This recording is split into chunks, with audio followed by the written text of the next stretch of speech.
Good morning. मैं Rajeev Dubey, department of history, intermediate, Jamshedpur cooperative college, Jamshedpur. इसके पहले हम लोगों ने देखा सांची के स्तूप के संदर्भ में कि सांची का स्तूप कहाँ है, उसका निर्माण कैसे हुआ और वो आज तक सुरक्षित कैसे बचा। आज हम लोग देखते हैं सांची एवं भोपाल की बेगमें, जिनका योगदान सांची के स्तूप को सुरक्षित रखने में बहुत माना जाता है, बहुत योगदान रहा है। सांची के स्तूप को आज भी वर्तमान स्थिति में सुरक्षित रखने में इन बेगमों का बहुत योगदान माना जाता है। 1818 में सांची के स्मारकों की खोज जनरल टेलर ने की। भोपाल की बेगम शाहजहां बेगम के शासनकाल 1868 से 1901 ईस्वी तक उनका शासनकाल था में यहाँ 1821 में मेजर एच कॉल ने पहाड़ी के ऊपर का जंगल साफ कराया तथा स्तूप संख्या 1 को भरवाया। साथ ही इसके दक्षिण पश्चिम तोरणों द्वारा स्तूप के 3 गिरे हुए तोरणों को पुनः खड़ा करवाया। यहाँ से एक बड़ा एवं 2 छोटे स्तूप मिले हैं सांची में। यूरोपियों ने सांची के स्तूप में अत्यधिक रुचि ली क्योंकि इस तरह की कलाकृति यूरोप में नहीं थी और उन लोगों के लिए एक आश्चर्यजनक चीज़ थी ये। तो उन यूरोपीय लोगों ने, चाहे फ्रांसीसी हो चाहे ब्रिटिश हो, इन लोग, चूँकि उस समय अंग्रेज़ों का शासन था, तो वो लोग और फ्रांसीसी लोग इस पर बहुत ज़्यादा रुचि ले रहे थे। फ्रांसीसियों ने सबसे अच्छी हालत में बचे सांची के पूर्वी तोरण द्वार को फ्रांस के संग्रहालय ले जाने हेतु भोपाल की बेगम शाहजहां बेगम से अनुमति प्राप्त मांगी।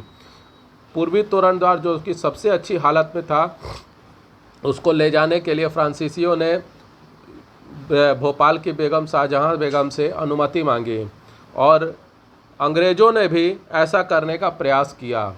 लेकिन चूँकि एच कॉल ने, जो पुरातत्ववेत्ता मेजर एच कॉल ने इन चीज़ों के बारे में पहले ही आगाह कर दिया था कि ये हमारी संस्कृति है, सभ्यता है और इन्हें हमें लूटने नहीं देना है। तो अगर ये किसी को ले जाना है, संग्रहालयों में रखना ही है, तो मूर्तियों की प्लास्टर प्रतिक्रिया रखनी चाहिए, न कि जो ओरिजिनल है, जो शुद्ध है या जो वास्तविक है, उसे नहीं ले जाने देना चाहिए। और इससे भोपाल की बेगम शाहजहां ने भी सहमत हुई और उन्होंने इसके लिए मना किया और प्लास्टर की प्रतिकृतियां ले जाने की अनुमति प्रदान की और इस पर फ्रांसीसी और ब्रिटिश अंग्रेज दोनों ही सहमत हो गए और वो ले जाने को तैयार हो गए। इस प्रकार सांची का स्तूप सांची में ही मूल रूप में, जो अपने सही रूप था, मूल रूप था, उसमें ही सुरक्षित रह गया। शाहजहां बेगम एवं उनकी उत्तराधिकारी सुल्तान जहां बेगम ने सांची की धरोहर के रख रखाव हेतु अनुदान दिया, पैसे खर्च किए, अनुदान दिया उसके रख रखाव के लिए, सांची के स्तूप के रख रखाव के लिए। शाहजहां बेगम और उनकी जो उत्तराधिकारी थी सुल्तान जहां बेगम, इन दोनों ने इसके रख रखाव के लिए, मेंटेनेंस के लिए अनुदान दिया। जॉन मार्शल ने सांची पर लिखे गए अपने ग्रंथों को सुल्तान जहां को समर्पित किया। जॉन मार्शल जो एक पुरातत्ववेत्ता भी थे, उन्होंने, और एक इतिहासकार भी थे, उन्होंने सांची पर लिखे गए अपने ग्रंथ को सुल्तान जहां बेगम को समर्पित किया। बेगम ने सांची में एक संग्रहालय एवं अतिथिशाला बनाने का अनुदान दिया था, जहां रहकर ही जॉन मार्शल ने अपनी पुस्तकें लिखी। बेगम ने, सुल्तान जहां बेगम ने एक अतिथिशाला और एक संग्रहालय बनाने का अनुदान दिया था, पैसा दिया था, ताकि वहाँ पे सांची के स्तूप के परिसर में ही एक संग्रहालय बनाया जाए और एक अतिथिशाला बनाया जाए, और जॉन मार्शल ने वहीं रखकर अपनी पुस्तकें लिखी थी। यही नहीं, इन पुस्तकों के प्रकाशन पर भी सुल्तान जहां बेगम ने अनुदान दिया। इस प्रकार सांची के स्तूप के संरक्षण में भोपाल की बेगमों का बहुत महत्वपूर्ण योगदान रहा। 1955 ईस्वी में प्रधानमंत्री जवाहरलाल नेहरू ने राष्ट्रीय संग्रहालय नई दिल्ली की नींव रखी। 1989 में सांची को एक वर्ल्ड हेरिटेज, विश्व कलादाय या वर्ल्ड हेरिटेज घोषित कर दिया गया, जो कि आज भी वर्ल्ड हेरिटेज है, विश्व धरोहर है। सांची का स्तूप। अब देखते हैं सांची के स्तूप की खोज कैसे हुई और किसने की। 1818 ईस्वी में जनरल टेलर ने सांची के स्तूप की खोज की। 1822 में भोपाल के assistant political agent captain Johnson ने प्रमुख स्तूप एक के ऊपर एक से नीचे तक की खुदाई कराई। 1851 में अलेक्जेंडर कनिंघम एवं कैप्टन FC मेसी ने भी यहाँ खुदाई कराई। कई हफ्तों तक रुककर उन्होंने यहाँ के अवशेषों का अध्ययन किया, यहाँ प्राप्त अभिलेखों को पढ़ा और अपने निष्कर्ष उन्होंने अपनी पुस्तक में प्रकाशित किए। 1881 में मेजर कॉल ने सांची में बहुत कार्य संपन्न किया। 1912 में सर जॉन मार्शल ने यहाँ खुदाई कराई। 1936 में मोहम्मद हामिद ने यहाँ अंतिम बार खुदाई कराई।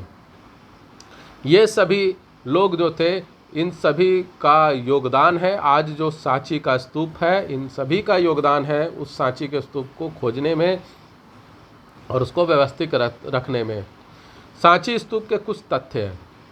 सांची में एक विशाल तथा एक दो छोटे स्तूप हैं।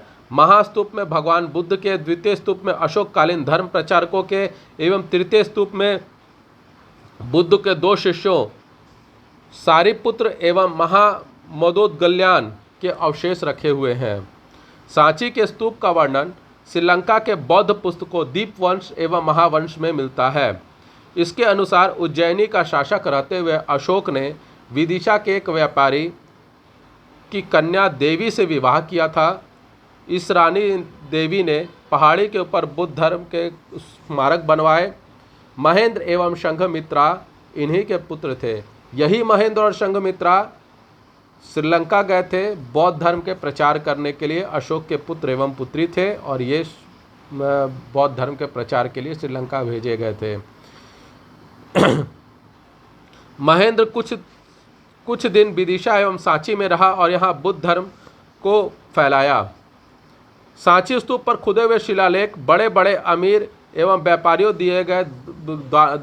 जो सांची के स्तूप में खुदे हुए शिलालेख है, वहाँ पर बड़े बड़े अमीरों एवं व्यापारियों द्वारा दिए गए दान का वर्णन मिलता है। उसमें लिखा हुआ है, इसी दान से सांची का स्तूप निर्मित हुआ।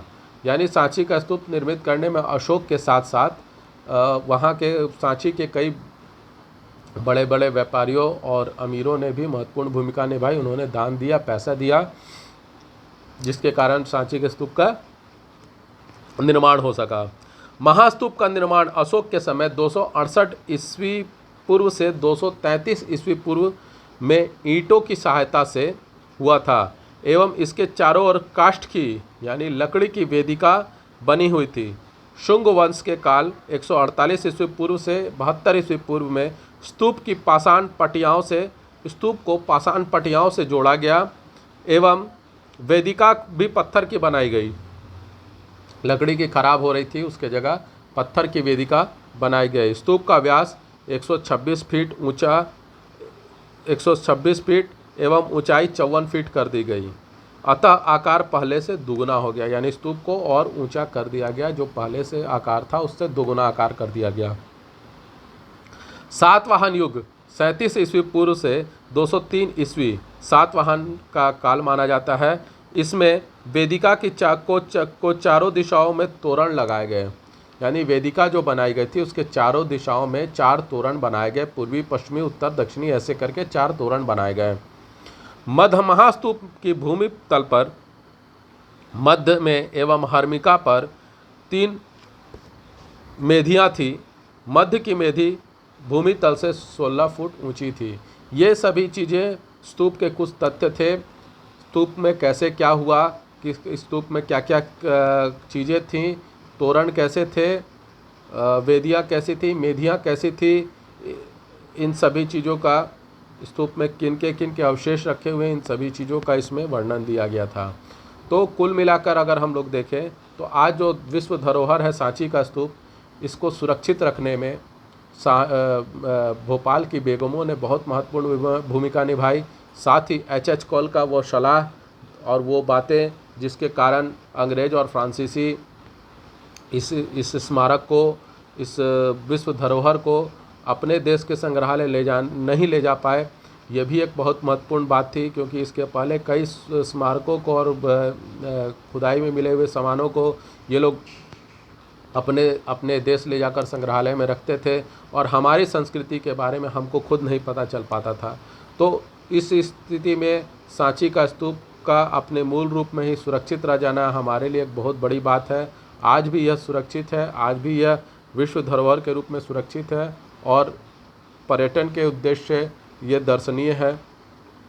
तो आज हम लोगों ने देखा सांची में भोपाल के बेगमों के संदर्भ में सांची के स्तूप खींचने की खोज किसने की और सांची के स्तूप में क्या क्या चीज़ें थी। तो आप लोगों को ये वीडियो कैसा लगा, लाइक करें, कमेंट करें, शेयर करें, ज़्यादा से ज़्यादा मात्रा में सब्सक्राइब करें। घर पे रहें, सुरक्षित रहें। धन्यवाद।